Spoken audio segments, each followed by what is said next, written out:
C'est un grand plaisir de se revoir après Arithmétique, un yeye moment afunye d'interruption. Vous étiez à Madagascar, Renaïvo? Non, je suis en France. Non, mais Je suis vous en étiez France. avant la France, vous n'étiez pas à Madagascar, vous? Oui, je suis malgache, moi. Magnifique, magnifique, magnifique. Et je suis français aussi en même temps. Ah, non, mais vous étiez à Madagascar avant. Oui. Et je suis bientôt israélien après. Et quand? Dans pas longtemps. Dans pas longtemps, ça serait une sacrée surprise. Vous êtes beaucoup invités. Et vous allez habiter où? À Tania, je pense.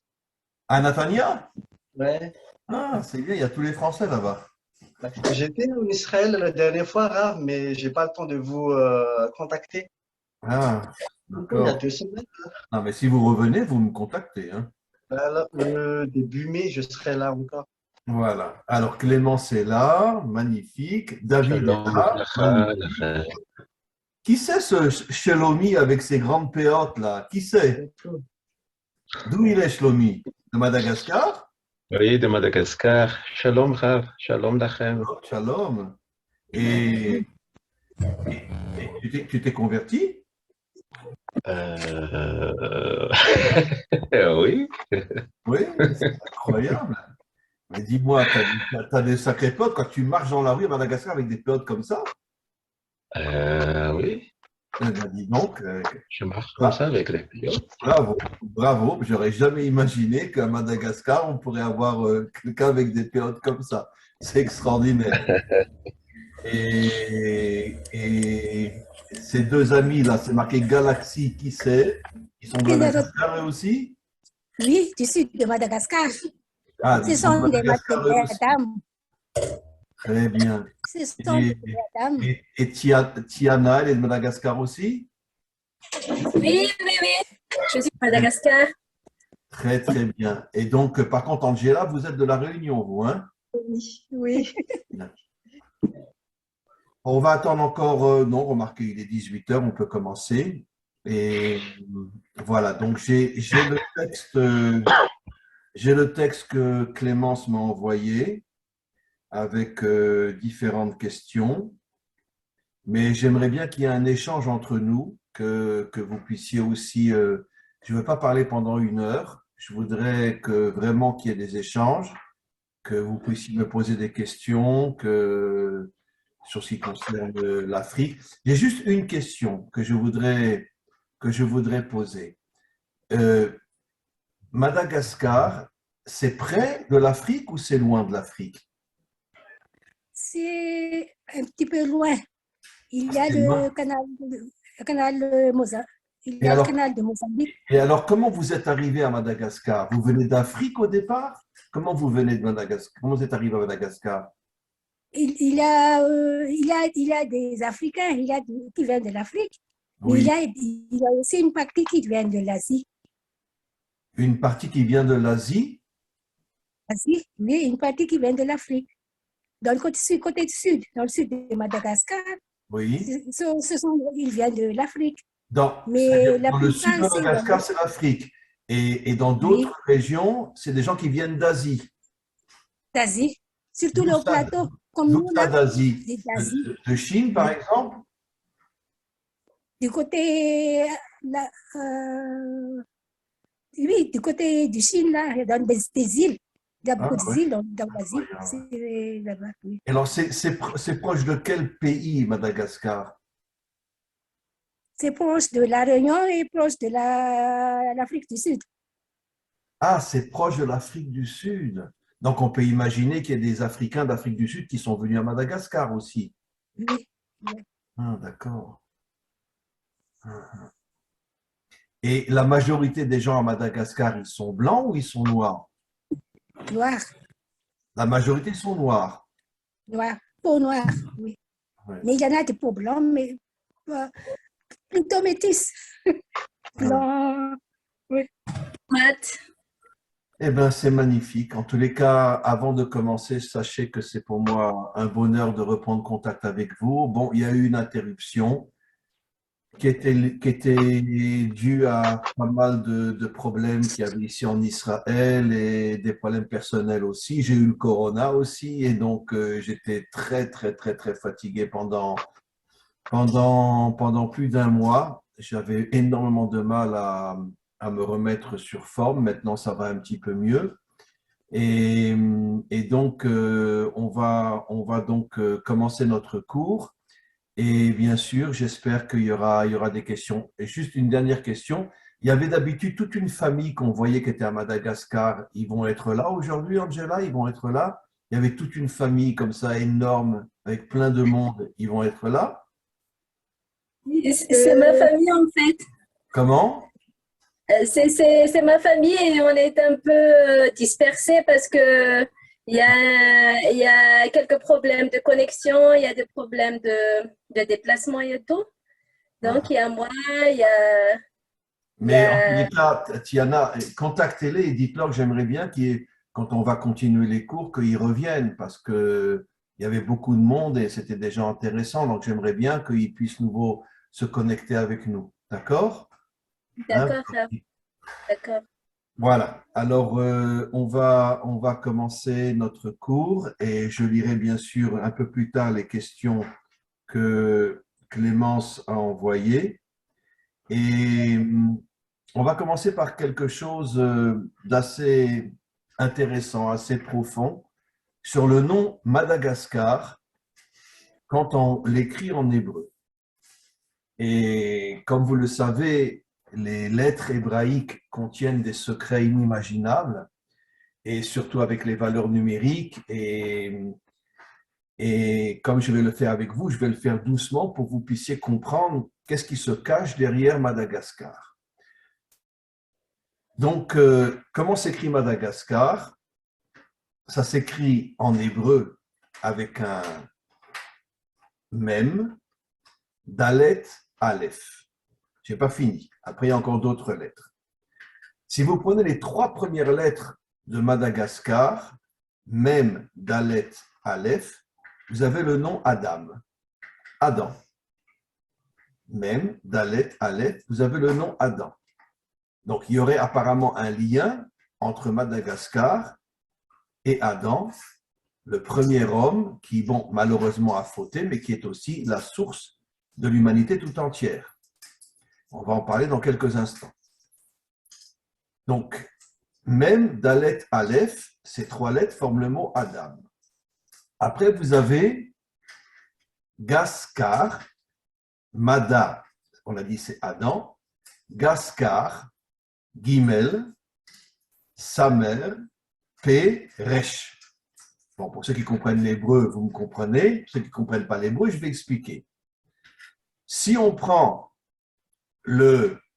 dans Gaskar, si on prend il y a un kaf et un samer qui a pour valeur numérique 80. P a pour valeur numérique 80.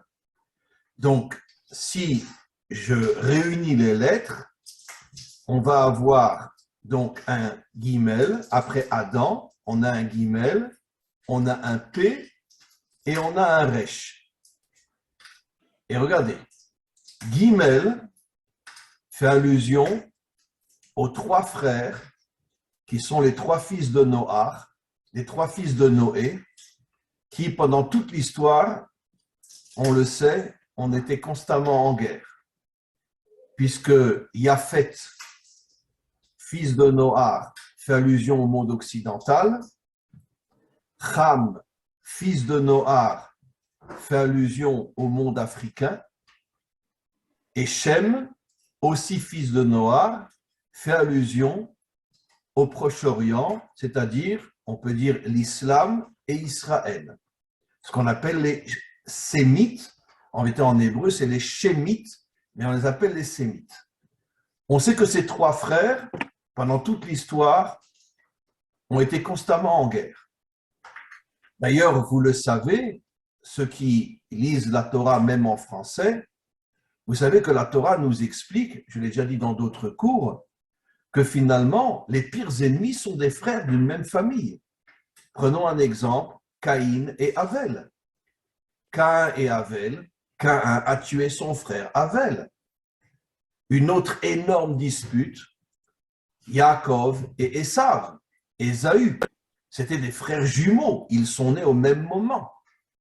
Et pourtant, jusqu'à aujourd'hui, Ésaü lui aussi représente le monde occidental, et on sait très bien ce que le monde occidental a fait aux Juifs, et pas seulement aux Juifs, ce qu'il a fait aux Africains aussi, puisque c'est le monde occidental qui est parti chercher en Afrique, je parle surtout des Américains, mais au départ, les Américains, c'est tous des Européens qui sont venus s'installer en Afrique, qui sont venus s'installer en Amérique, qui ont massacré des millions d'Indiens. On nous dit toujours les gentils cow-boys et les méchants Indiens, mais ça, ce sont de sales mensonges. En vérité, ce sont les Européens qui sont arrivés en Amérique et qui ont massacré des millions d'hommes, de femmes et d'enfants indiens. Et puis après, ils sont partis en Afrique pour aller chercher les Africains, les ont transformés en esclaves. Et ne parlons pas de tous les massacres d'Africains qu'il y a eu, de tous les viols de jeunes filles qu'il y a eu de la part de ces Américains. Une période vraiment horrible. Aujourd'hui, bon, les choses ont un petit peu changé, mais enfin, il y a encore pas mal de racisme dans le monde entier à l'égard des Africains et à l'égard des Juifs, même si les choses ont un petit peu changé. Mais quoi qu'il en soit, les Africains ont énormément souffert du monde occidental, et je vous signale que jusqu'à aujourd'hui, toute l'Afrique est entre les mains du monde occidental. Pendant très longtemps, c'était le monde occidental lui-même. Aujourd'hui, vous savez que pratiquement la Chine possède pratiquement toutes les terres de l'Afrique. Ça veut dire que toutes les richesses africaines, l'Afrique est un pays extrêmement riche, et toutes les richesses de l'Afrique sont entre les mains pendant des siècles des Occidentaux et aujourd'hui des Chinois, qui ont acheté énormément de terres pour pouvoir avoir du blé, de la nourriture, des diamants, etc. etc. Donc l'Afrique a toujours été un pays, on pourrait dire, exploité par des étrangers, soit les Noirs transformés en esclaves, arrivés en Amérique, soit le pays jusqu'à aujourd'hui qui est un pays extrêmement exploité. Donc ça montre qu'il y a une haine entre ces trois frères inimaginable. Et ce guimel qu'il y a dans Madagascar, après Adam, fait allusion au fait qu'un jour, ces trois frères vont retrouver l'unité entre eux, vont retrouver la paix entre eux. Ça sera bien sûr au moment de la délivrance, grâce au dévoilement du Mashiach, qui va créer l'unité dans le monde. Et ces trois frères, Ham, Yaphet et Shem, qui étaient constamment en guerre pendant des millénaires, vont à nouveau retrouver une unité entre eux.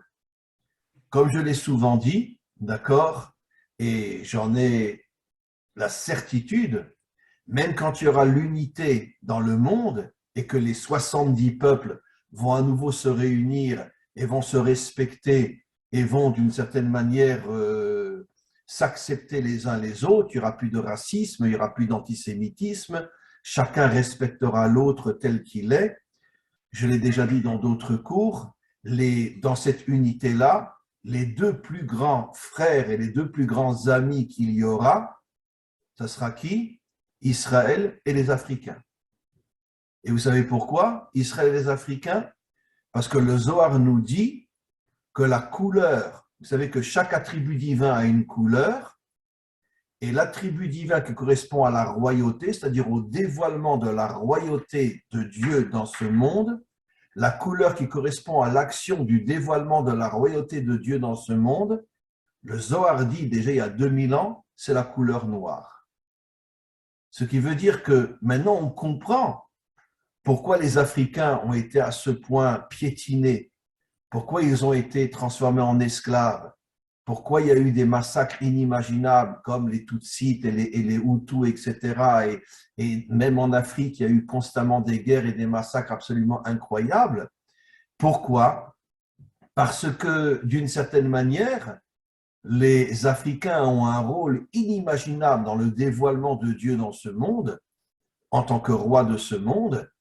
Et c'est pour ça que les forces obscures, les forces sataniques, ont toujours tout fait pratiquement jusqu'à aujourd'hui pour affaiblir le monde africain, pour soit le transformer en esclave, soit, vous savez aussi bien que moi, que quand les grandes firmes pharmaceutiques veulent faire des expériences sur les nouveaux médicaments qu'ils lancent, ou ils font leurs premières expériences dans des villages perdus en Afrique. Et très souvent, la moitié de la population disparaît, elle meurt, parce que le médicament n'est pas encore véritablement à la hauteur. Ça veut dire que pourquoi toutes les forces sataniques s'attaquent à l'Afrique? Parce que dans le subconscient, les forces sataniques savent que le monde africain jouera un rôle inimaginable au moment de la délivrance finale. Je l'ai souvent expliqué, je le répète, qu'elle a été la première épouse de Moshe, une Africaine. Quand Moshe a quitté l'Égypte parce qu'il avait tué un Égyptien et sa tête était mise à prix, il est arrivé à s'enfuir. Il a passé 60 ans en Afrique. Pendant 60 ans, il s'est battu aux côtés des Africains pour les libérer de toutes les dictatures qui étaient sur eux.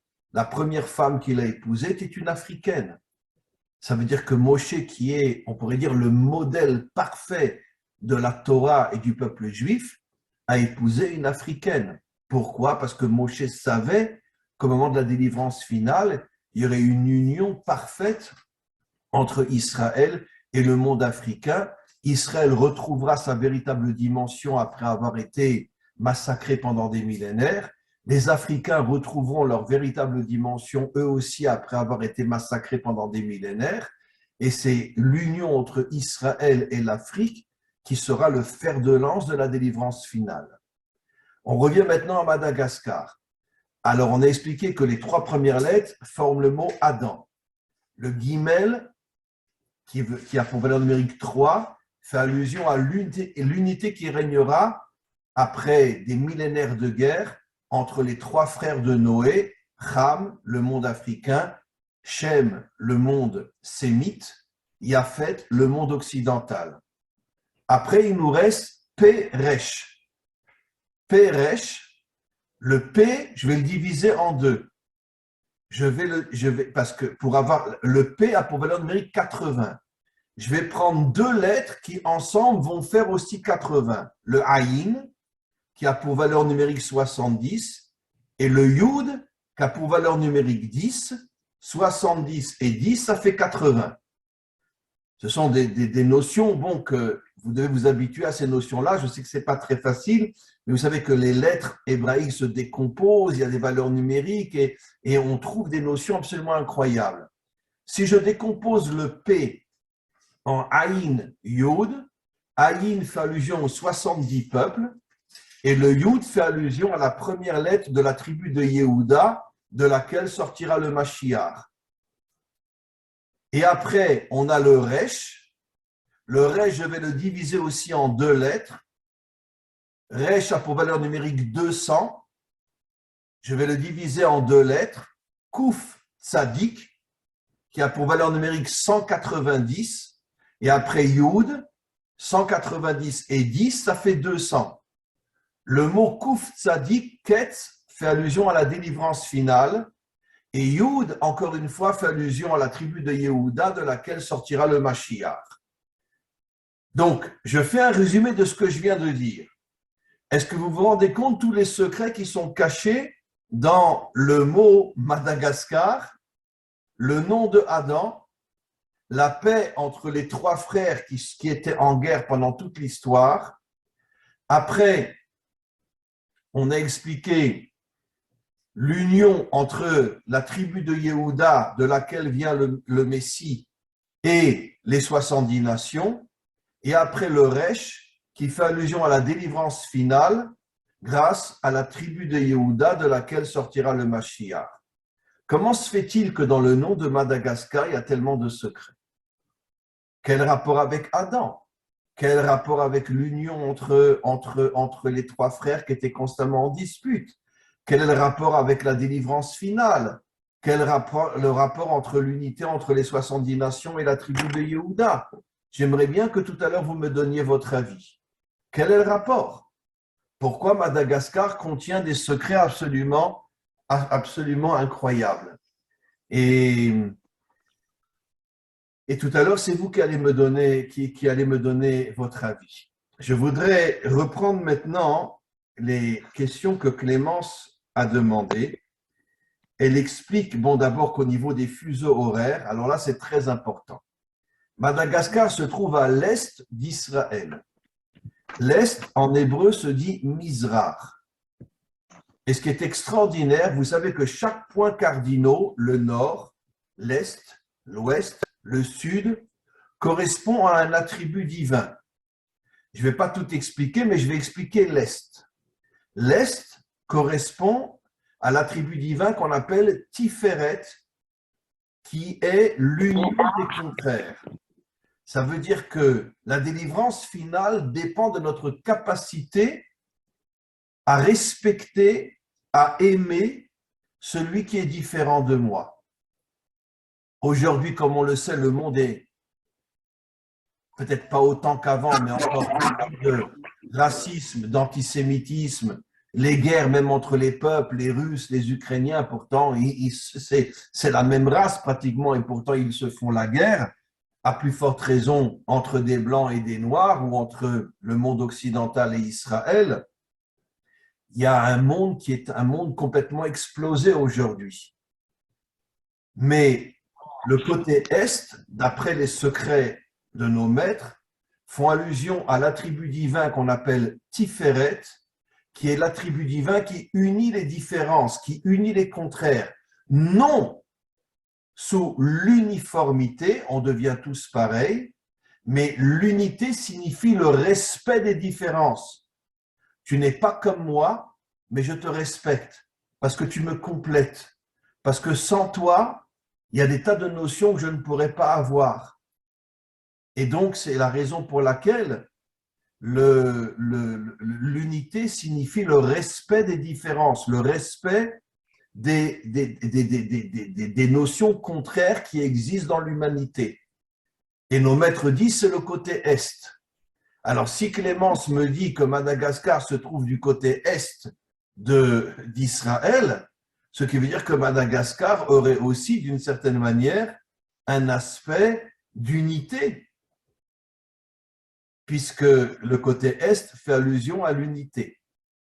Maintenant, vous m'avez dit qu'il y a des Asiatiques à Madagascar, il y a des Africains à Madagascar, il y a des Blancs à Madagascar, d'accord? Et puis, on voit des gens comme Shlomi avec des piotes extraordinaires. S'il était là, je le serrerais dans mes bras et je ne sais pas comment je ferais pour l'embrasser pendant des heures. Quand je vois ces papillotes, c'est extraordinaire. Et donc, c'est incroyable. Ça veut dire qu'on sent qu'à Madagascar, il y a, on pourrait dire, une graine d'unité des Asiatiques, des Africains, des Blancs. Et puis, combien de gens à Madagascar se rapprochent, on pourrait dire, du judaïsme et de la Torah. Mais en vérité, quand je parle de Madagascar, je fais allusion au monde africain d'une manière générale. D'accord? David, tu es en France, tu es à Paris, David, oui? À Lille. Ah, tu es à Lille?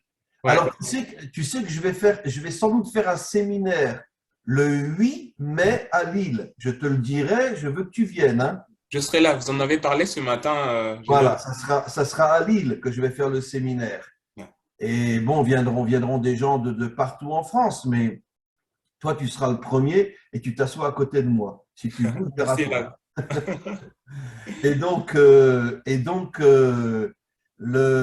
donc c'est incroyable, tu es à Lille, c'est justement à Lille que le 8 mai, je suis censé faire un séminaire, si les choses ne changent pas au niveau du corona, etc. J'espère qu'elles ne changeront pas et que je pourrai venir et qu'on pourra faire ce séminaire avec les Bnei Adam, justement, pas avec des Juifs, avec des Bnei Adam.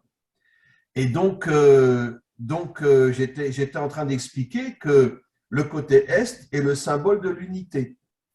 Et donc, c'est quelque chose d'absolument incroyable. Ce que j'ai expliqué dans le mot Madagascar, Clémence, ça je ne le savais pas, me dit que Madagascar est du côté Est d'Israël, qui fait allusion, encore une fois, à l'attribut qui est l'attribut de l'unité. Et donc, c'est aussi une chose importante que j'ai vue dans ce qu'elle m'a écrit, c'est que finalement, au niveau du fuseau horaire, elle me dit que du mois de mars jusqu'au mois de novembre, l'heure en Israël et l'heure à Madagascar, c'est la même. Ça, je ne savais pas. Ça veut dire que chez vous, il est maintenant 6h30. Il est 6h30, comme chez nous. C'est absolument incroyable. Donc, on voit vraiment des liens absolument incroyables. Il n'y a pas un pays au monde, en dehors d'Israël, où on a la même heure. Et à La Réunion, c'est pareil, Angela? Vous avez aussi… Non? Non, ici, c'est 19h25. Ah, c'est 1 heure de plus. 1 heure de plus, Et oui. quelle distance il y a entre La Réunion et Madagascar? Si vous allez en avion, ça prend combien de temps? Ça fait 1h30. Ah, c'est comme la Guadeloupe et la Martinique. Parce que moi, pendant des années, je donnais des cours en Guadeloupe et en Martinique, et j'allais en avion de la Guadeloupe en Martinique. C'était aussi plus ou moins 1 heure et quart. En avion, hein, je parle. Hein. Et donc à peu près 1 heure. Donc, c'est pas très, très loin. Et en bateau, c'est quoi? C'est 3 heures, 4 heures? En bateau, c'est 2 jours. À 2 jours? Oui. Ah bon? Ah, donc c'est quand même pas si proche que ça, alors. Ah bon, très bien. Alors, on va continuer. Donc, on voit qu'en tous les cas, en ce qui concerne Madagascar, du mois de mars au mois de novembre, on a le même fuseau horaire, on a la même heure. C'est absolument incroyable. Et après, et après les autres mois, on n'a que 1 heure de différence. On n'a que 1 heure de différence. Donc, c'est très, très proche. Par contre, là, Clémence me dit quelque chose que je n'ai pas bien compris. Et quand j'aurai fini, vous allez commencer à expliquer. Vous me dites que Madagascar est représenté par la dimension spirituelle de Léa. Léa pour valeur numérique 36, qui font allusion aux 36 justes cachés. Nos maîtres nous disent qu'il y a dans le monde 36 justes cachés qui soutiennent le monde. Grâce à eux, le monde n'est pas détruit. Et vous me dites que la dimension spirituelle de Madagascar, c'est Léa. Ça, j'attends que vous me l'expliquiez parce que ça, je n'ai pas compris. Et après, vous dites que Madagascar a un lien fondamental avec le Mashiach ben David, qui est le descendant de Yehuda. Ça aussi, j'attends votre réponse. Quel est le lien entre… Bien que dans le mot Madagascar, j'ai expliqué qu'il y avait le nom Yehuda, etc. Donc finalement, ce que j'ai expliqué confirme ce que vous dites. Mais vous me l'expliquerez mieux. Alors, après, bon, il y a d'autres questions. On va y passer dans quelques instants sur la fête de Pessah, sur le don de la Torah. Il y a encore d'autres questions qu'on verra après. Donc, ma première question que je vous demande, et je la pose à Clémence, quel est le lien entre Madagascar et Léa? Comme vous le savez, Jacob avait 2 femmes, je vais expliquer. Il avait 2 femmes essentielles qui étaient Léa et Rachel. Léa représente le monde d'en haut, Rachel représente le monde d'en bas. Et on sait pourquoi Jacob avait épousé 2 femmes qui étaient à l'extrême opposé, parce que Jacob, justement, lui aussi représente la tribu de Tiferet, c'est-à-dire la tribu qui unit les contraires. Jacob voulait commencer à réparer la faute de Adam. Et la faute de Adam a causé la séparation totale entre le monde d'en haut et le monde d'en bas. C'est-à-dire que d'une certaine manière, les religieux ne sont que en haut, les laïcs ne sont que en bas. Il n'y a plus d'unité entre le monde d'en haut et le monde d'en bas. La délivrance finale va recréer l'unité entre le monde d'en haut et le monde d'en bas. Et comme je dis souvent, le modèle fondamental de l'homme authentique, c'est David. Parce que David était en même temps un homme d'une spiritualité inimaginable, mais en même temps un dirigeant, le dirigeant de son pays, un militaire, un homme qui se battait, un homme qui avait à la fois la dimension spirituelle et la dimension matérielle. Et ça, c'est l'unité que nous devons retrouver dans ce monde. Ça veut dire que si quelqu'un n'est que spirituel ou que matérialiste, eh ben c'est comme un corps sans âme ou une âme sans corps.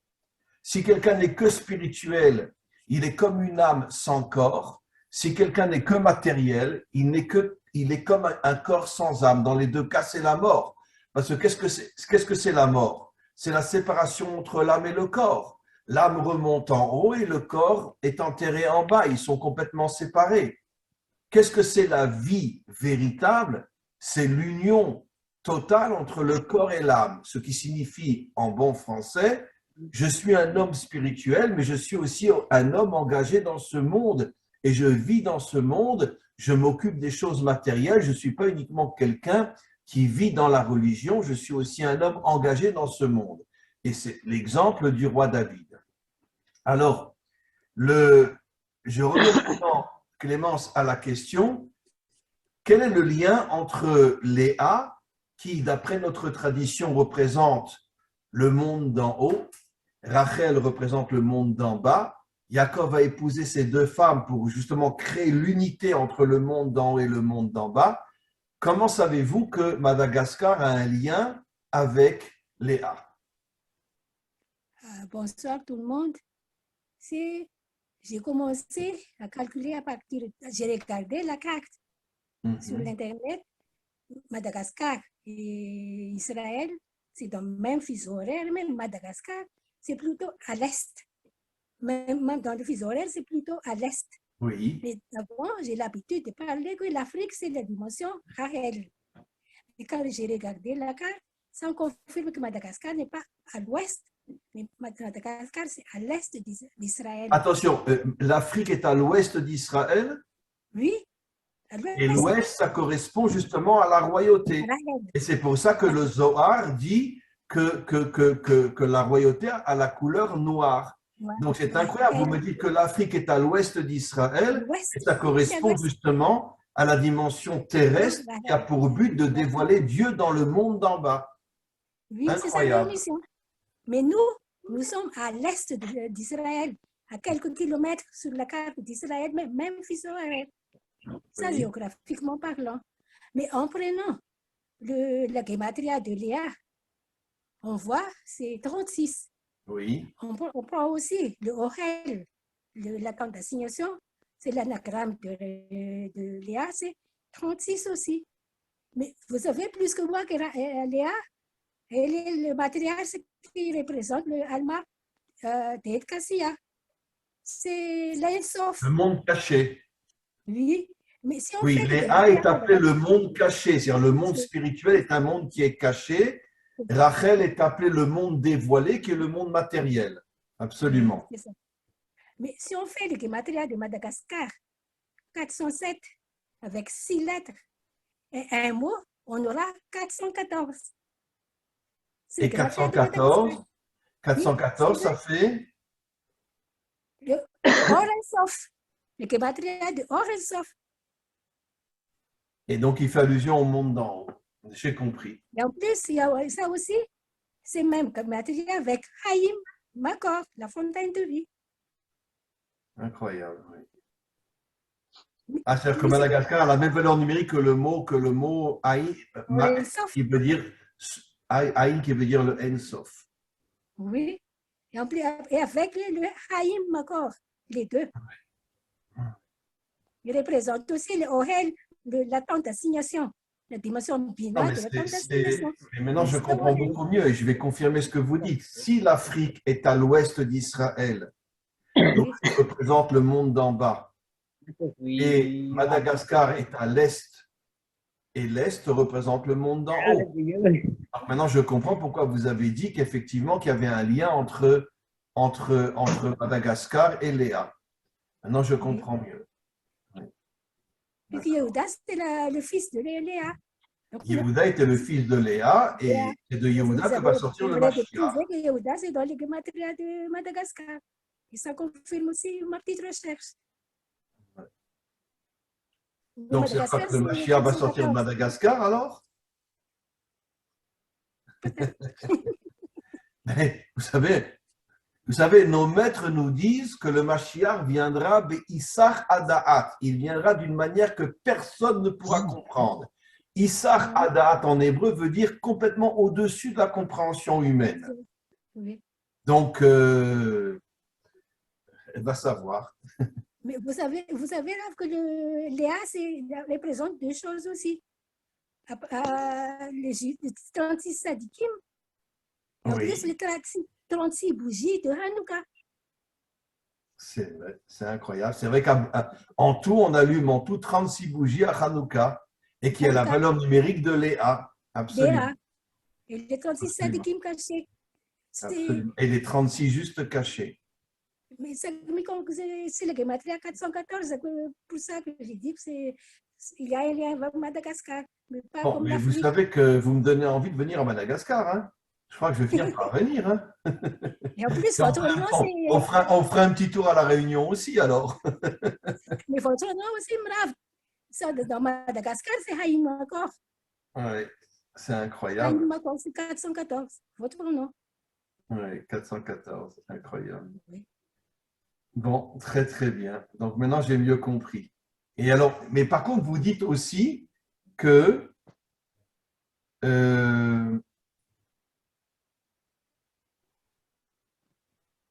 Madagascar a un lien avec, oui, avec le Mashiach, forcément, puisque si Madagascar a un lien avec Léa, C'est le fils de il a Léa. forcément un lien avec le Mashiach. Oui. Bon, bah, écoutez, j'ai très bien compris. Et j'avoue que, bon, ben, on va attendre, on va voir ce qui va se passer, à savoir. Mais ce qui me. Pour Comment? confirmer ça, là, Comment? j'ai une autre question. Oui, Si on prend les mots Adam, oui, c'est la racine de notre âme. Tous les bnei Adam, tous les adamiques, oui, c'est Adam qui est la racine. oui, Mais si on absolument. prend on prend le petit nombre, le petit nombre de Adam, c'est 9. C'est 9, qui est la valeur numérique de Emet, la vérité. Et tête aussi. Comment? La lettre tête. Oui, Tête. Mais oui, aussi. mais ce qui me tend grave, c'est Adam aussi, on peut écrire ma. Mas, c'est la valeur numérique de Adam, 45. Mais si on prend la lettre tête, on introduit au milieu de ma, c'est maté. C'est le bâton de Le bâton de Moshe. Aaron. Absolument. Mais en tout cas, la valeur numérique de Adam fait allusion à la vérité. La vérité, puisque la valeur numérique en hébreu, c'est 441, 4, 4, 8 et 1, 9. Et donc, c'est la vérité. Ce qui veut dire que se cache dans Adam la vérité. C'est pour ça que le serpent, bon, c'est un code, a tout fait pour le faire tomber, lui et sa femme, pour empêcher la vérité de se dévoiler et pour empêcher la réparation de ce monde. C'est pour ça que le serpent s'est attaqué à Adam et sa femme pour faire tomber la vérité. Et ça fait des millénaires que finalement, tel que le disent nos maîtres, Alma des Shikra, on vit dans un monde de mensonges depuis des millénaires. Et seulement au moment de la délivrance, va se dévoiler à nouveau d'une manière visible la vérité vraie aux yeux de l'humanité tout entière. Et quand je parle de l'humanité, je parle des descendants de Adam, qui sont donc Shem, Ham et Yafet, qui sont les véritables descendants de Adam. Voilà. Mais le chiffre 9 aussi, là. Le chiffre? Le chiffre 9, oui. C'est le petit nombre de Gematria de Africa. Africa, l'Afrique, on écrit Africa en hébreu. Et ça a un valeur numérique 9 aussi? Oui, 396. Et le même Gematria aussi avec mi paro. Donc pour moi, l'Afrique est paro, comme si l'Afrique vient de paro. Puisque mi paro, c'est 396. Mais vous savez qu'à l'époque où Israël était en exil en Égypte, toute l'Afrique était noire. Oui. C'est seulement à l'époque de Sanchériv qui lui a déplacé les populations et il a amené des Blancs dans le nord de l'Afrique, etc., etc. Il a déplacé toutes les populations, il a mélangé les populations pour casser les identités, mais à l'époque où Israël était esclave en Égypte, toute l'Afrique était de couleur noire. Donc Pharaon aussi était de couleur noire. Et après, des siècles après, ça a changé, encore une fois, avec un grand dictateur qui s'appelait Sanchériv, qui a passé une grande partie de sa vie à mélanger les populations de manière à casser les identités, que plus personne ne sait vraiment d'où il vient et qui il est. Et c'est pour ça que vous trouvez maintenant dans le nord de l'Afrique, vous trouvez, bon, ce n'est pas des Blancs comme des Suédois, bien sûr, mais en tous les cas, il y a en Algérie, au Maroc, en Égypte, en Libye, etc. Et vous trouvez beaucoup de personnes qui ne sont pas de couleur noire, mais parce que leurs origines n'est pas africaines. Ils ont été déportés d'autres pays et Sancheriv les a mis dans le nord de l'Afrique pour, d'une certaine manière, pour casser l'identité africaine. Voilà. Mais qui c'est qui m'étonne là, c'est pour le bâton de Moshe. C'est ça jusqu'à maintenant, moi-même, je n'arrive pas à répondre. C'est la première fois que Moshe a rencontré Paro, il a utilisé son bâton. Oui, ce qui s'appelle maté, qui fait allusion à Adam et la vérité. Oui. Parce que le tête fait allusion. Maté s'écrit même, tête, et. La première et la dernière lettre font allusion à Adam, 45. Et au milieu, la lettre tête fait allusion à vérité. Ça veut dire qu'il est venu avec la force de Adam, avec la vérité de Adam, pour libérer Israël de l'esclavage. Voilà. Israël. Voilà. Et il y a aussi avec le lien de Moshe, Paro et Aaron. Absolument. C'est ça. Voilà. Et d'une certaine manière, c'est ce qui s'est passé. C'est ce qui s'est passé en Amérique aussi, que l'esclavage a terminé, etc. Et d'une certaine manière, comme je dis souvent, qui aurait imaginé, il y a encore 50 ans ou 60 ans, qu'un dirigeant de l'Amérique serait un noir, Obama. Qui aurait pu imaginer les choses pareilles? Donc, on voit qu'il y a un bouleversement, il y a un retournement inimaginable. C'est sûr, ça n'a pas dû plaire à tous les Américains. Mais quoi qu'il en soit, Obama a quand même dirigé pendant 8 ans, il a dirigé l'Amérique alors que ce n'était pas un blanc. Donc ça prouve qu'il y a, on pourrait dire, il y a un retour vers la vérité inimaginable. Comment les Américains ont accepté qu'un noir les dirige, alors que les noirs étaient esclaves, torturés, maltraités, violés pendant des siècles en Amérique. Vous comprenez? Donc c'est quand même des retournements qui montrent qu'on avance, on approche vers la délivrance finale. Voilà. Et que finalement, même si les choses ne sont pas encore à ce point claires, parce que c'est sûr que les forces sataniques se trouvent encore partout dans le monde, mais de temps en temps, il y a une sorte de lumière qui apparaît, qui est là pour nous faire comprendre que finalement, on approche la délivrance finale et on retrouvera cette unité entre tous les peuples. Alors, il y a une autre question que je voudrais traiter avec vous maintenant, c'est la fête de Pessah, et après les 49 jours de l'Homère et le don de la Torah. Et quel est le sens de ces trois dimensions-là? Et après, bon, vous posez encore 2 autres questions, on verra si on arrivera à les traiter encore.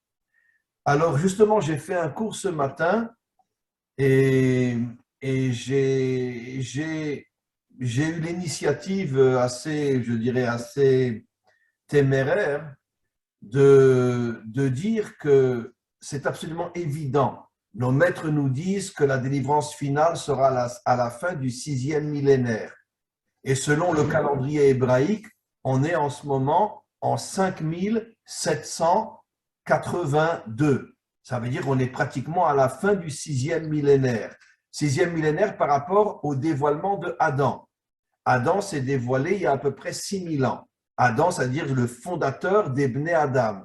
Comme j'ai souvent expliqué, ce ne sont pas les 7 milliards d'êtres humains qui sont tous des descendants de Adam. Il y a différentes origines à l'humanité tout entière, mais les vrais descendants de Adam et Ève qui se trouvent éparpillés dans le monde entier, eux, on pourrait dire, ont commencé à exister il y a à peu près 6000 ans lorsque Adam et Ève sont apparus. Ils ne sont apparus qu'il y a en vérité 5782 ans. Adam et Ève sont apparus. Il existait déjà d'autres créatures avant eux. mais eux sont apparus il y a 5782 ans. Et donc, on est à la fin du 6e millénaire, et donc on approche de la délivrance finale. Et comme j'ai expliqué ce matin, je voudrais le redire parce que, bon, à part David qui l'a entendu et notre ami Ranevo qui l'a entendu aussi, je voudrais le dire aussi à vous tous. Vous savez que quand Dieu est venu proposer la Torah à Israël, nos maîtres disent clairement qu'en vérité, il ne l'a pas proposé uniquement à Israël, il l'a proposé aux 70 nations qu'on appelle les descendants de Adam et Ève. Aujourd'hui, tout est mélangé. Aujourd'hui, c'est très difficile de savoir qui est vraiment un descendant de Adam et Ève et qui ne l'est pas. C'est pas évident. Bon, vous l'êtes, c'est sûr et certain. Mais si tu croises quelqu'un dans la rue, est-ce que tu sais vraiment si c'est un vrai descendant d'Adam et Ève? Excusez-moi de revenir sur des notions, bon, difficiles, mais quelqu'un peut imaginer que Hitler était un descendant de Adam et Ève. Qui c'est qui peut imaginer une bêtise pareille? C'est évident qu'il est le descendant de démons et pas de Adam et Ève. Nos maîtres nous disent depuis des millénaires qu'il y a des tas de démons qui sont descendus dans ce monde et qui ont pris une forme humaine et qui deviennent les plus grands criminels de la terre. Hitler n'était absolument pas un descendant de Adam et Ève. C'est évident, même s'il avait une forme humaine. Mais son intériorité n'a rien à voir avec Adam et Ève. C'est évident. Et donc, il y a énormément d'hommes et de femmes qui ont une apparence humaine dans ce monde, mais qui ne sont pas des descendants de Adam et Ève. Et donc, à partir du moment où nous nous approchons de la délivrance finale, et comme je l'ai expliqué qu'au départ, Dieu avait proposé la Torah aux 70 nations et pas seulement à Israël, mais malheureusement, les 70 nations à cette époque-là étaient dominées par des dictateurs. Les dictateurs ne voulaient absolument pas partager leur pouvoir avec Dieu et ils ont convaincu ou obligé les 70 peuples à ne pas accepter la Torah. Et pendant des millénaires, finalement, la majorité des peuples, même des descendants des Bnei Adam, sont partis vers d'autres religions, l'islam, la chrétienté. Pour la grande majorité, on pourrait dire des 70 peuples. Et donc, il y a aujourd'hui un réveil inimaginable et qui prouve avec une certitude absolue que nous approchons de la délivrance finale, puisqu'on voit aujourd'hui dans le monde entier énormément de descendants d'Adam et Ève qui ne sont pas juifs, mais qui ont malgré tout un respect pour Israël et surtout un désir de se rapprocher de la Torah. C'est en vérité cette étincelle que tous les dirigeants avaient éteint à l'intérieur des Bnei Adam qui est en train de se rallumer aujourd'hui. Elle est en train de se rallumer et au moment de la délivrance finale, le Mashiach proposera aux 70 nations la Torah qui leur correspond. Mais il est absolument évident que même s'il y aura, je pense, de grandes différences entre la Torah de chaque peuple, mais il y aura malgré tout des points communs. Et justement, par exemple, je parlais ce matin de ce qu'on appelle en hébreu la kashrut, ça veut dire la distinction entre les animaux permis et les animaux interdits, entre la nourriture permise et la nourriture interdite. Très schématiquement, comme vous le savez, les animaux qui sont interdits, c'est ceux qui ne ruminent pas et qui n'ont pas les sabots fendus. Et au niveau des poissons, ceux qui n'ont pas d'écailles et qui n'ont pas de nageoires. Au niveau des oiseaux, ceux qui sont des rapaces sont interdits. Et puis, il y a d'autres choses qui sont interdites, les reptiles, les crustacés, etc. Tout ça, c'est interdit aussi. La raison profonde pour laquelle Dieu a interdit à Israël et voulait aussi interdire aux 70 nations de manger cette nourriture, c'est parce que cette nourriture contient des énergies extrêmement négatives qui, quand on les mange, quand on sait que quand on mange quelque chose, ça devient une partie de notre être, et ces aliments interdits contiennent des énergies extrêmement négatives qui abîment l'âme du Ben Adam. Ce qui veut dire que je n'ai aucune hésitation à vous dire, maintenant, vous accepterez, vous n'accepterez pas, mais, excusez-moi,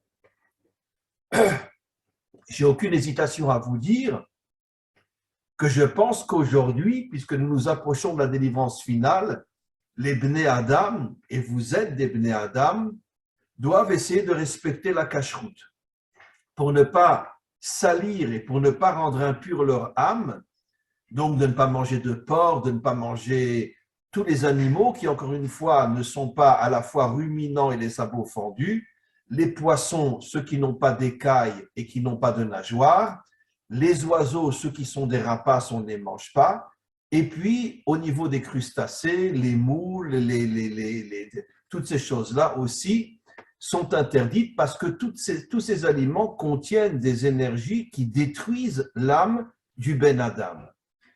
Ceux qui ne sont pas des Bnei Adam ont le droit de manger ces choses-là, mais moi je m'adresse uniquement aux Bnei Adam. Maintenant, en ce qui concerne Pessah, j'ai expliqué ce matin qu'en vérité, que la fête de Pessah, c'est surtout le fait que l'on mange de la matzah, à la différence du chametz en hébreu. Qu'est-ce que c'est le chametz? C'est le pain levé. Qu'est-ce que c'est la matzah? En vérité, il n'y a aucune différence entre le pain et la matzah. Simplement, la seule différence, c'est que le pain, c'est de la pâte qu'on laisse sur la table pour qu'elle grossisse. Et quand ça devient du pain, alors on la met au four. La matzah, c'est tout le contraire. On la met directement au four de manière à ce qu'elle ne monte pas. Quelle est la différence entre le chametz et la matzah? C'est la différence entre ce que je pourrais appeler la vitrine et l'authenticité. Parce que qu'est-ce que c'est en vérité le pain? Même si le pain, je l'avoue, est 100 fois meilleur que la matzah. Mais il nous donne des plaisirs. C'est vrai, le pain nous donne des plaisirs. Mais d'un autre côté, c'est quoi le pain? C'est de la farine et de l'eau qui a gonflé. Gonflé avec quoi? Avec de l'air. Vous savez qu'il y a un proverbe en français, quand quelque chose nous intéresse pas, on dit ah, « allez, laisse-pas tranquille, c'est du vent, ça vaut rien, c'est du vent ». Ça veut dire, c'est une manière de dire, il n'y a rien, c'est nul, il n'y a rien, c'est du vent. Le pain, c'est quoi? C'est de la farine avec du vent dedans. Puisque qu'est-ce qui fait gonfler le pain? Ben, c'est l'air qui rentre dans le pain. Et l'air, en vérité, c'est quoi? C'est rien, il n'y a rien. Et ça fait gonfler le pain, c'est vrai qu'il est meilleur que la matzah, c'est vrai, mais d'un autre côté, justement, c'est ça tout le piège de ce monde, c'est que ce monde nous fait tomber dans des plaisirs qui nous éloignent de notre identité, qui nous éloignent finalement du pourquoi de notre vie, pourquoi on vit, quelle est notre mission sur Terre. C'est quoi aujourd'hui la vie dans le monde démocratique? Je travaille, je gagne de l'argent, je pars en vacances, je vais au restaurant, je vais au cinéma, je vais dans une boîte de nuit, je fume un petit peu de drogue si on est jeune, etc. Je vais avec des filles, je vais avec des garçons, je m'amuse. C'est ça le monde occidental aujourd'hui. Et donc, on a fait tomber l'homme dans le plaisir pour l'empêcher de se poser la question, mais qui je suis, pourquoi j'existe et qu'est-ce que je dois faire sur Terre? Et on ne vit que dans le plaisir. Je parle de la grande majorité du monde occidental. Et donc, la matzah, elle représente l'authenticité. Je refuse que ça gonfle. Je refuse qu'il y ait, on pourrait dire, une apparence de plaisir, une apparence belle, etc. Encore une fois, c'est vrai que le pain est meilleur que la matzah, mais la matzah représente l'authenticité. Alors que le chametz, le pain, représente d'une certaine manière la vitrine de tous les plaisirs de ce monde. Et là, je pense aussi très sincèrement que les Bnei Adam, pendant la fête de Pessah, ne devraient manger que de la matzah. Pourquoi? Ce n'est pas une obligation. Pour nous, Israël, c'est une obligation. Et si on ne le fait pas, on peut être puni par Dieu. Chez les Bnei Adam, on n'est pas encore dans le temps de la délivrance, donc ce n'est pas encore une obligation. Mais le fait que ce n'est pas une obligation ne veut pas dire qu'on ne doit pas le faire.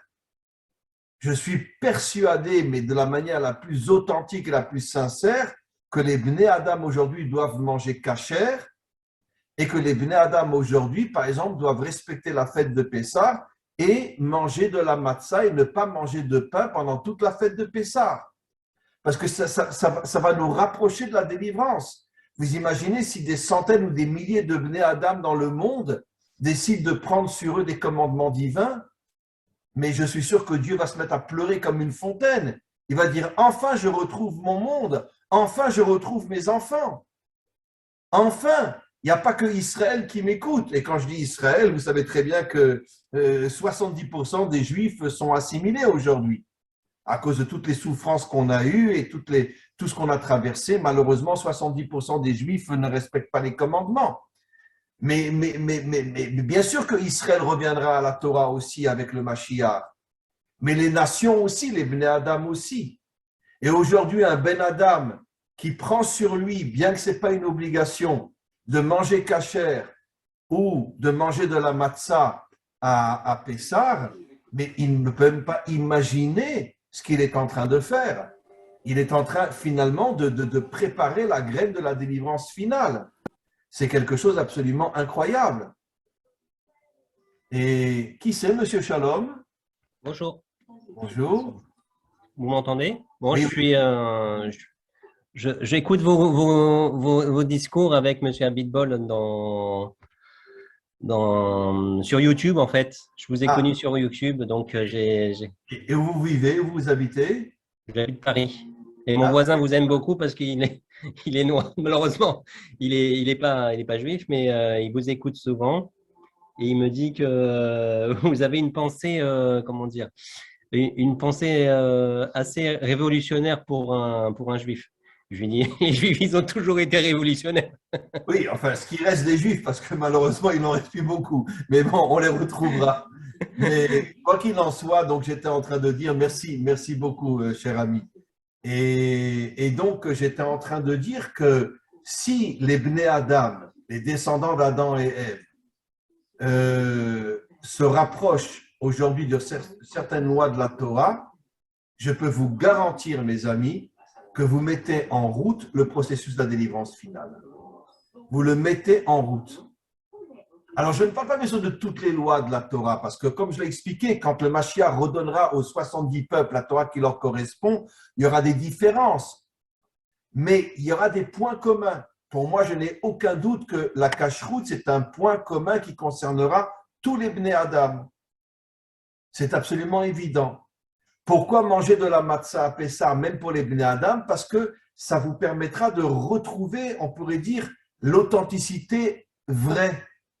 Ne pas vivre uniquement dans le plaisir, dans se délecter au niveau de la nourriture, mais retrouver quelque chose de beaucoup plus authentique, qui est la matzah, qui ne gonfle pas, qui n'a pas de vitrine, qui est ce qu'elle est. Mais c'est ça l'authenticité. Un homme authentique, c'est quelqu'un qui ne cherche pas à se gonfler, ni dans l'orgueil, ni dans le culte de l'ego, etc. Il est ce qu'il est. Et ça, c'est quelque chose de très, très, très important. Après Pessah, on a 50 jours jusqu'au don de la Torah. Le chiffre 50 fait allusion, comme Clémence l'a dit tout à l'heure, fait allusion à la Bina, c'est-à-dire au monde d'en haut qui est le monde de Léa. Comme on le sait, nos maîtres nous expliquent que la Bina, qui est le monde d'en haut, qui est un attribut divin qui est au-dessus de ce monde, a 50 portes qui correspondent en vérité aux 50 portes de la délivrance. 50 portes de la délivrance, c'est-à-dire 50 lumières que le Mashiach va dévoiler dans ce monde, parce que le Mashiach arrivera à amener la délivrance dans ce monde par l'intermédiaire justement de l'attribut de la Bina qui correspond à Léa, et fera descendre les 50 lumières de la Bina dans le monde d'en bas qui est le monde de Rachel, qui est le monde de la Malchut.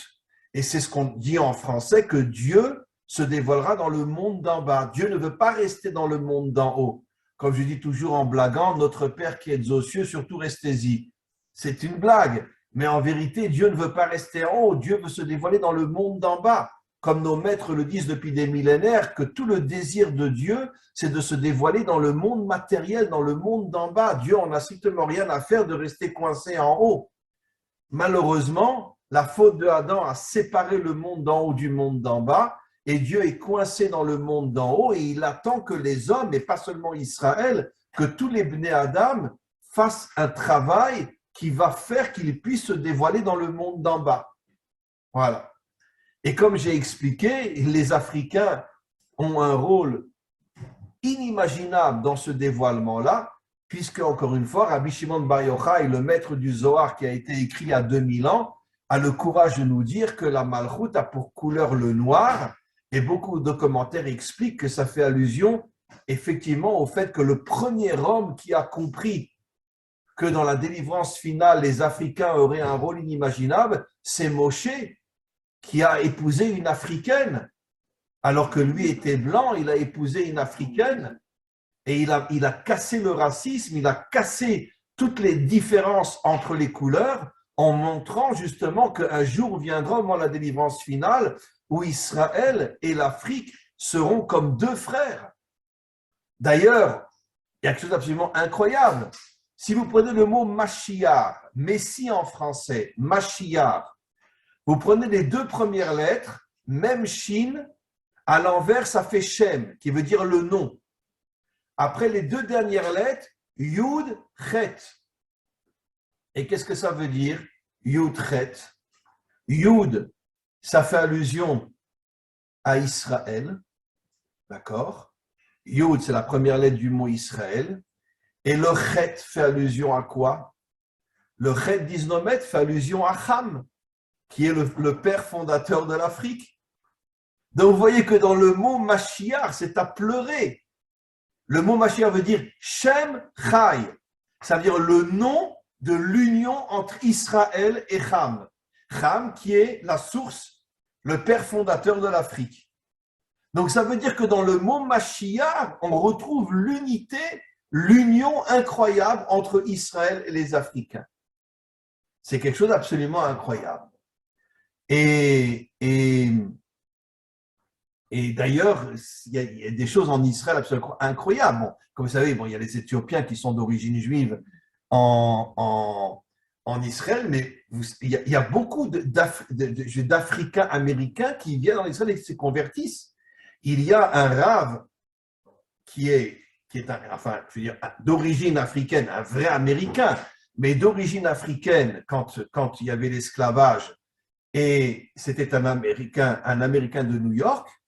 Il est venu en Israël, il s'est converti en Israël, et aujourd'hui, c'est un grand rave très connu. C'est-à-dire qu'il enseigne la Torah, il a des élèves, etc. Et c'est absolument incroyable. Donc, on voit on commence à voir que la graine est plantée.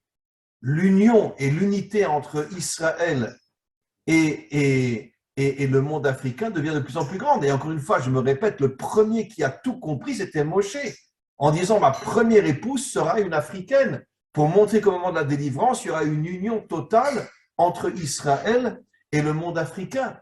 C'est quelque chose d'absolument incroyable. Et donc, je reprends. Pessah, c'est, on pourrait dire, le symbole de l'authenticité. Arrête de gonfler, arrête de faire gonfler ton orgueil, mange du pain azim, mange de la matzah, ça veut dire sois quelqu'un d'authentique. Après, on compte 50 jours jusqu'au don de la Torah. Ces 50 jours font allusion à la tribu de la Bina, qui a 50 lumières qui vont descendre au moment de la délivrance dans le monde matériel qui est le monde de la Malchut, et Dieu se dévoilera dans le monde d'en bas et il deviendra notre véritable dirigeant. Et après les 50 jours, il y a bien sûr la fête de Shavuot qui est la fête du don de la Torah. Et au moment de la délivrance finale, le don de la Torah ne concernera pas, comme je l'ai déjà souvent expliqué, ne concernera pas uniquement Israël, mais concernera les 70 nations, les descendants de Adam et Ève, qui chacune aura sa dimension de la Torah selon son caractère, selon son tempérament. Les 70 nations seront reconstruites parce qu'aujourd'hui, le monde entier est mélangé et on ne sait plus qui est quoi. Et les dirigeants sataniques font tout pour affaiblir les peuples et font tout pour nous enlever notre identité et font tout pour nous faire tomber dans le plaisir, la débauche, etc., pour nous empêcher de nous réveiller et de prendre conscience de ce qu'est notre mission sur Terre. Et le Mashiach, bien sûr, réparera tout ça. Et comme je l'ai dit souvent, le Zohar dit, Rabbi Shimon Bar Yochai dit clairement dans le Zohar qui a été écrit il y a 2000 ans, que quand le Mashiach se dévoilera, une chose absolument incroyable, les premiers qui se joindront à lui seront des Bnei Adam qui viennent des nations, avant même les Juifs. Il faut avoir un sacré culot pour dire une chose pareille. Mais Rabbi Shimon Bar Yochai ose dire que les premiers qui se joindront à lui seront des Bnei Adam qui viendront du monde entier. Pourquoi? Parce qu'il est absolument impossible que Dieu soit roi de ce monde s'il n'y a pas une union, une fraternité, un respect entre Israël et les nations. C'est absolument impossible.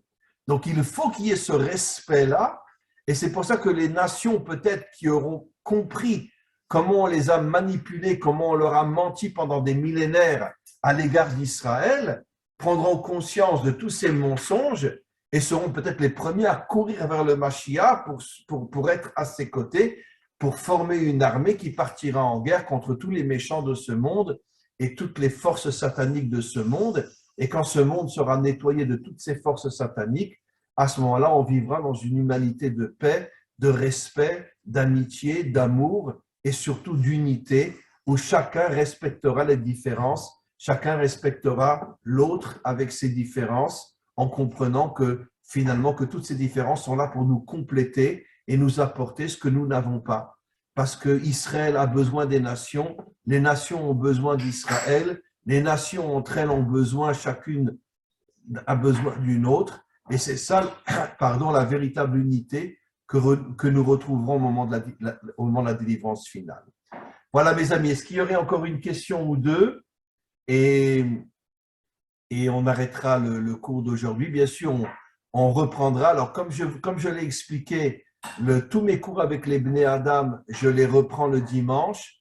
Et comme, j'ai le Québec, j'ai Madagascar, la Réunion, j'ai la France, j'ai encore une ou deux. Donc, je pense qu'on va avoir un rythme peut-être toutes les 5 ou 6 semaines, on reprendra le cours, d'accord? Comme ça, je peux aussi le faire avec d'autres personnes. Voilà. Est-ce qu'il y aurait-il encore une question ou deux? Alors, on peut arrêter. Rav, s'il vous plaît. Angela, oui. Oui. Est-ce que vous pouvez répondre les deux dernières questions que je vous ai envoyées, s'il vous plaît? Oui, j'ai complètement oublié. Alors, un juif sans la Torah est-il encore un juif? Alors, d'abord, je dois vous dire qu'après 3000 ans d'exil sur 4000 ans d'histoire, les Juifs ont tellement souffert, ont tellement été persécutés, ont tellement été massacrés. Ne parlons pas des pogroms, ne parlons pas de la Shoah et de tout ce qu'il y a eu, l'Inquisition, etc., que malheureusement, énormément de Juifs ne croient plus en Dieu. En se disant, si Dieu existe vraiment, comment qu'il a pu nous laisser dans cette situation à ce point horrible? Ils ont tort, bien sûr. Mais on pourrait dire qu'aujourd'hui, on va dire que 60 à 70% des Juifs ne sont plus pratiquants. Alors, est-ce qu'ils sont encore des Juifs? Bien évidemment, mais d'une manière qui est complètement cachée en eux. Ils sont déconnectés de leur identité juive.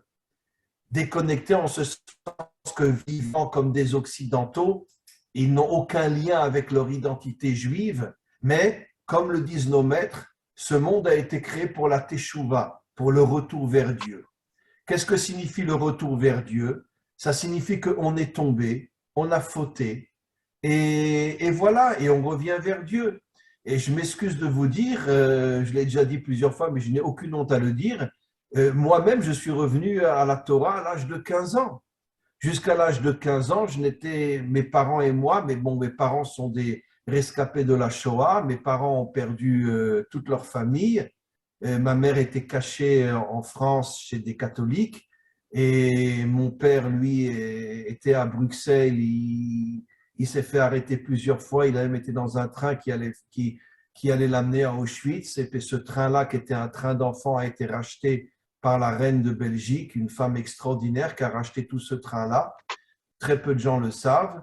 Et mes parents ont perdu toute leur famille, et donc ils ont grandi sans judaïsme. Et donc c'est pour ça qu'ils ne connaissaient pas leur identité juive.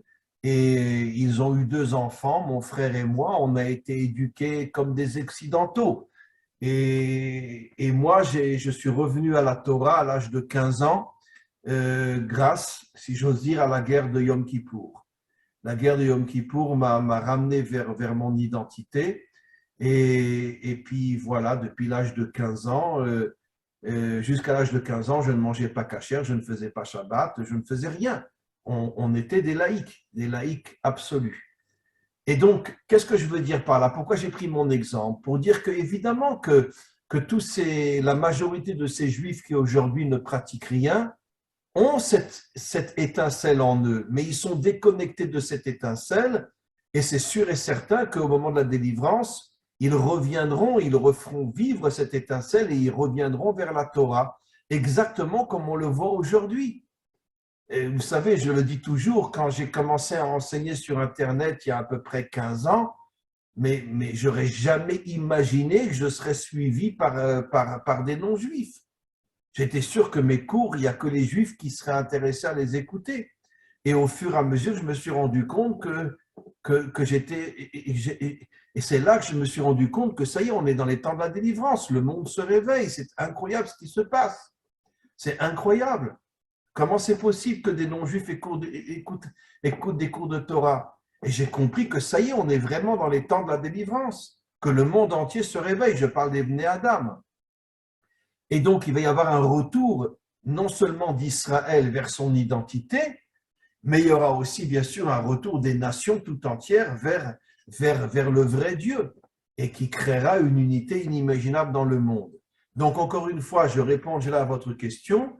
C'est sûr qu'un juif qui aujourd'hui n'est pas du tout pratiquant, qui mange pas kasher, qui ne fait pas Shabbat, etc., c'est sûr qu'extérieurement, il vit vraiment comme un laïc complètement éloigné de son identité, mais le Mashiach arrivera à ramener tous les Bnei Adam, c'est-à-dire les Bnei Adam juifs et non-juifs, il les ramènera vers Dieu, et à ce moment-là, l'humanité sera une humanité dans laquelle Dieu se dévoilera dans ce monde, et une humanité d'unité, pas d'uniformité, mais d'unité avec le respect de toutes les différences. Voilà. Après, vous avez posé une autre question qui était: est-ce que la Torah n'interdit pas d'aller prier sur les tombes des tzadikim? Alors, c'est une question très, très, très juste aussi. Quand nous sommes sur la tombe d'un juste, par exemple, moi, ça m'arrive très souvent d'aller à Tzfat, sur la tombe de Rabbi Shimon Bar Yochai, etc. Je ne vais pas m'adresser à Rabbi Shimon Bar Yochai, évidemment, parce que ça, c'est ce que j'appelle moi le culte de l'homme. Et le culte de l'homme est absolument interdit dans la Torah.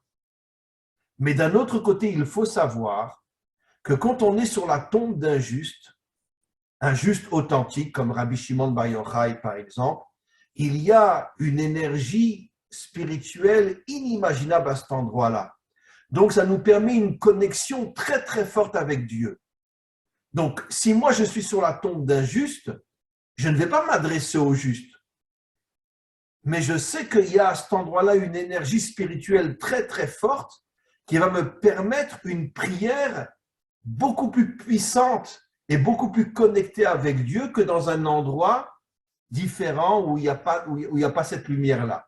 Donc, encore une fois, nous n'avons pas le droit sur une tombe d'un juste de s'adresser au juste, ça c'est absolument interdit, mais nous devons récupérer l'énergie spirituelle de ce juste pour nous connecter d'une manière très très forte avec le maître du monde.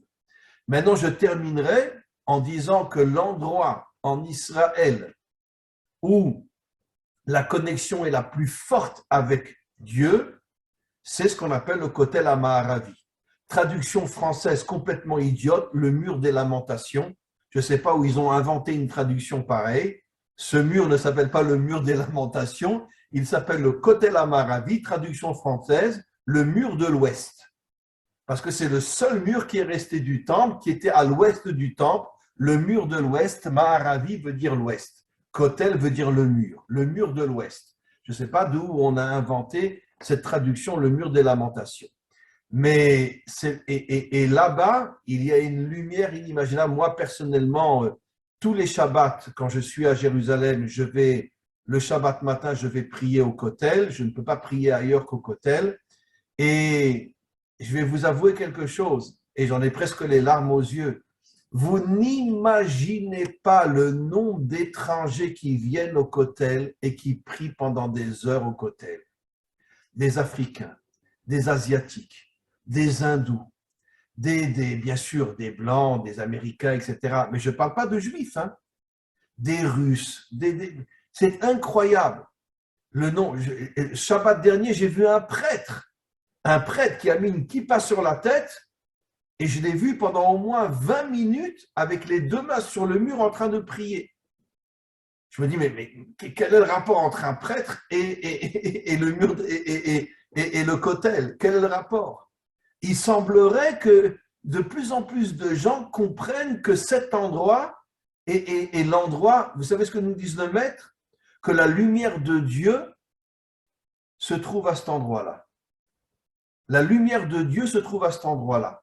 Et il semblerait que même ce prêtre que j'ai vu Shabbat dernier, qui avait les deux mains sur le mur pendant pratiquement 20 minutes et qui priait, et il semblerait que dans son subconscient ou dans son conscient, je n'en sais rien, de plus en plus de personnes prennent conscience que, et des fois on voit 20, 30, 40 Africains qui arrivent, qui se mettent devant le mur et qui y restent des fois pendant 1 heure. Et ils prient, et ils prient. Des Asiatiques, des Chinois, des Japonais, beaucoup d'Hindous viennent aussi, des Indiens, enfin des Hindous qui viennent de l'Inde, viennent aussi au mur.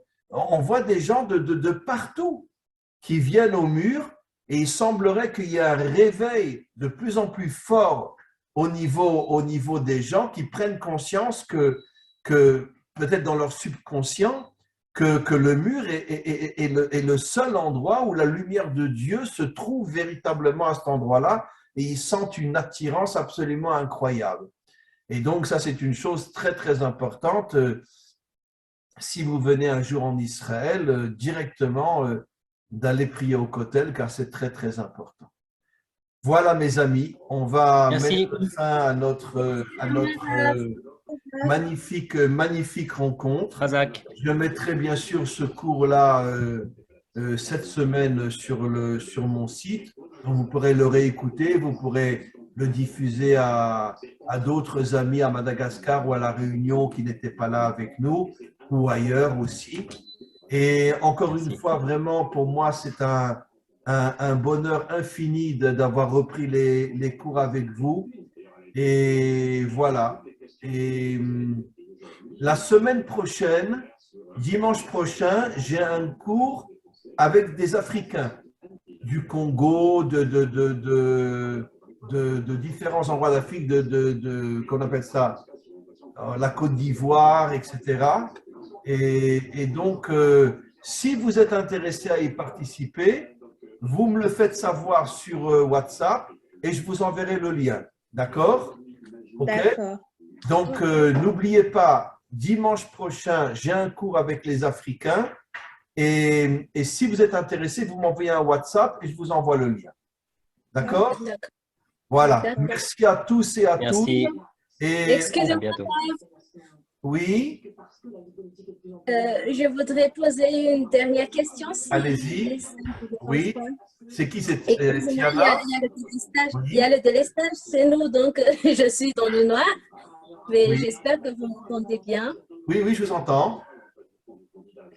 Voilà, par rapport à la question de Angela, là, par rapport à la prière sur la tombe d'un juste. Oui, voilà.